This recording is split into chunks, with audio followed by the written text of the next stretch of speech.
হনুফা ছাই দিয়ে কাচের বাসনগুলোকে মেজে পরিষ্কার করছে। তারপর সেগুলোকে পানি দিয়ে ধুয়ে ফেলছে। এই কাজগুলো দরজায় বসে পিঁড়িতে দেখছে তার শাশুড়ি। শাশুড়ি বলল, ও হনুফা, কতক্ষণ লাগবো তোমার বাসন ধুইতে? হনুফা এক মনে বাসনগুলো ধুচ্ছে। গতকাল রাতে বিরাট একটা খানার আয়োজন হয়েছিল। এই বাসাতে মাঝে মাঝে খানার আয়োজন করা হয়, কারণ তার শ্বশুর দরবেশ, বাসায় মাঝে মাঝে অনেক মেহমান আসে। বাসনগুলোকে ধুয়ে রোদ্রে শুকোতে দিল হনুফা। ঘরে প্রবেশ করতেই শাশুড়ি বলল, আমারে এক কাপ দুধ চা দাও। হনুফা খেকিয়ে বলল, আমি যে এতক্ষণ ধরে কাম করলাম, আপনার চোখে পড়ে নাই? ঘরে ঢুকতে না ঢুকতেই কইতাছেন চা দিতে। খ্যাক খ্যাক করে হাসে শাশুড়ি। হনুফার কথায় কিছু মনে করে না, আদুরে গলায় বলে, ও বৌমা, চা কি আমি একলাই খামু? তুমি খাইবা না? এতগুলান বাসন মাজছ, নিশ্চয়ই তোমার চায়ের তৃষ্ণা পাইছে। হনুফা অনেক আগেই চায়ের ডেকচি বসিয়েছিল চুলায়, এবং সে জানে শাশুড়ি চা খেতে চাইবে এবং তারও অনেক চা খাওয়ার তৃষ্ণা আছে।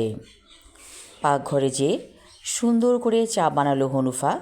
তারপর শাশুড়িকে এক বাটি মুড়িসহ চা খেতে দিল। খুশিতে ডগমগ করে উঠল শাশুড়ির চোখ দুটো। বলল, তুমি আমার মনের মতো একটা বউ। তোমারে আমি পছন্দ করে আনছি আমার ছোট ছেলের জন্য। হনুফা বলল, চা খান, কথা কম কন। হনুফাও চা নিয়েছে কাচের গ্লাসে। কাচের গ্লাসে চাটাকে দেখতে অনেক সুন্দর লাগছে। হনুফা একটা খুশির ভাব করে বলল, চা খাইতে যে কি মজা। শাশুড়ি বলল, তুমি সব কিছু আমার মতো পাইছো। আমিও চা খাইতে খুব পছন্দ করি। হনুফা অনেক আয়েশ করে চা খাচ্ছে। এমন সময় ওর দেবর এলো। সে বলল, ও ভাবি, তোমরাই চা খাইবা? আমার চা খাইতে ইচ্ছা করে না। হনুফা নিজের গ্লাস থেকে ছোট একটা কাপে চা ঢেলে দিল তার দেবরকে। এই দেবরটি তার সমবয়সী এবং ওদের মধ্যে ভাব ভালোবাসা অনেক গভীর। শাশুড়ি মনে করে ওরা বন্ধুর মতো, এটাকে অন্য চোখে দেখে না। কিন্তু দেবর মানিক ভাইয়ের বউটাকে অনেক পছন্দ করে। মাঝে মাঝে সে ভাবে, আজ যদি ভাইটা মারা যেত তাহলে এই বউটা ওর হয়ে যেত, এবং এই ধরনের কুকথা মনে আসাতে সে আল্লাহর কাছে মাফ চায়। কিন্তু প্রায়ই তার এই কথাটা মনে আসে। একদিন অনেক রাতে হনুফার স্বামী বাসায় ফিরছিল। পথের মধ্যেই সে হার্ট অ্যাটাক করে মারা গেল। হনুফার একটি মাত্র ছেলে কাদের, তার বয়স 4 বছর।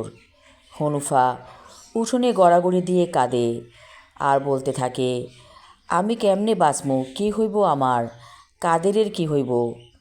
সবই কপালে লেখা ছিল।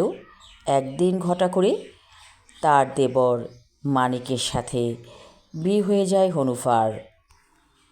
বাসর রাতে মানিক কথাটা চেপে যায়, কারণ তার মনে এটাই ছিল, তার ভাই মারা গেলে ভাইয়ের বউটি তার হয়ে যাবে। হয়তো তার এই কুমতলব আল্লাহ জেনেছিল, যার কারণে ভাইটাকে নিয়ে গেছে। মানিকের অনেক ভালো লাগে হনুফাকে। লাল চুড়িতে হনুফার হাত দুটোকে অনেক সুন্দর লাগছে। হনুফার কাছে যেতেই হনুফা বলল, এখন না, আরও কিছুদিন সবুর করো। তোমার ভাইয়ের স্মৃতি আমি এখনও ভুলতে পারি নাই। কিন্তু মানিক নাছোড় বান্দা, তার যেন এসব কথা শুনতে ভালো লাগে না। সে বলে, আমি এসব শুনতে চাই না। ভাইটি মারা গেছে 40 দিন পেরিয়ে গেছে। হনুফা এখন মানিকের। মানিকের আচরণ হনুফার কাছে ভালো লাগে না। তার স্বামী ছিল অত্যন্ত ভালো মানুষ, আর এই দেবরটা কেমন যেন অন্যরকম। হনুফা ধীরে ধীরে বুঝতে পারে মানিক খুবই একটি খারাপ মানুষ। তার বাবার বাড়ি থেকে লোকজন এসেছে, বলল, ও হনুফা, তুমি কি আমাদের সাথে যাবা? হনুফা বলে, না, আমি এখান থেকে যাব না, এটা আমার স্বামীর বাড়ি, এই বাড়ি আমি ছাড়ব না। মানিক দূরে দাঁড়িয়েছিল, বলল, আপনারা আসছেন ভালো কথা, খাওয়া দাওয়া করেন, তারপর চলে যাবেন। হনুফা এখন কোথাও যাবে না। বাপের বাড়ির মানুষ খাওয়া দাওয়া করে শেষ বিকেলের দিকে চলে গেল। মানিক বলল, হনুফা, তুমি আমারে পেয়ে সুখী হও নাই? হনুফা বলল, অনেক সুখী হয়েছি, আমার এটা দ্বিতীয় বিয়া, কিন্তু তোমার তো প্রথম। আমি বিয়ার স্বাদ পাইছি অনেক আগেই, তুমি তো আর পাও নাই, তোমার কাছে কেমন লাগতাছে? মানিক বলল, আমি ভুল করছি তোমার মতো মহিলারে বিয়ে করে, আমি আবার বিয়ে করব। হনুফা বলল, আমি জানতাম তুমি আমার স্বামীরে খাইছো, কারণ তোমার মনে সব সময় কুমতলব ছিল। মানিক জোর করে হনুফাকে নিয়ে যায় ঘরে। দূর থেকে শাশুড়ি সবই দেখে এবং একটা দীর্ঘশ্বাস বের হয় তার বুক চিরে। মনে মনে বলে, এ আমার পাপের ফল, আমি পাপ করছি, যার কারণে আমার সন্তান মারা গেছে। আমার স্বামী দরবেশ, কিন্তু আমি কথা রাখতে পারি নাই, আমি খারাপ কাজ করছিলাম। এই মানিক আমার কুসন্তান, এই কুসন্তান আমার ঘরে আসলো কেমন কইরা? ও তো আসলে একটা অবৈধ সন্তান, এই কারণে এত খারাপ। মানিকের মা আবার দীর্ঘশ্বাস ফেলে।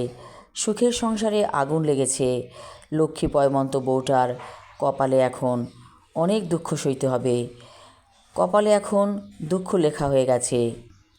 কখন যে হনুফা এসে দাঁড়িয়েছে শাশুড়ির পাশে, শাশুড়ি জানে না। হু হু করে কাঁদছে শাশুড়ি। হনুফা তার কাঁধে হাত রেখে বলল, আম্মা যান, আমারে মাফ কইরা দেন। কেন বৌমা, তুমি কিসের জন্য মাফ চাও?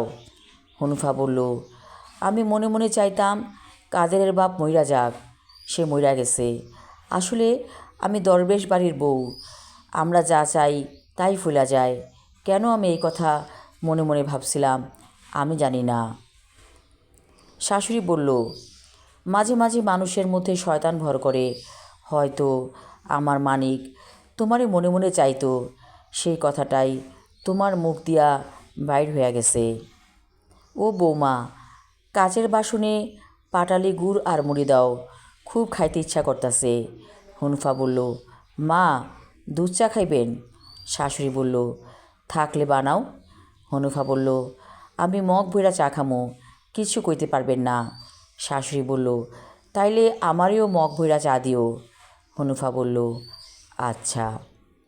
আমি আমার লেখা ছোট গল্প কাচের বাসন পড়লাম, আশা রাখছি ভালো লাগবে। সবার ধন্যবাদ।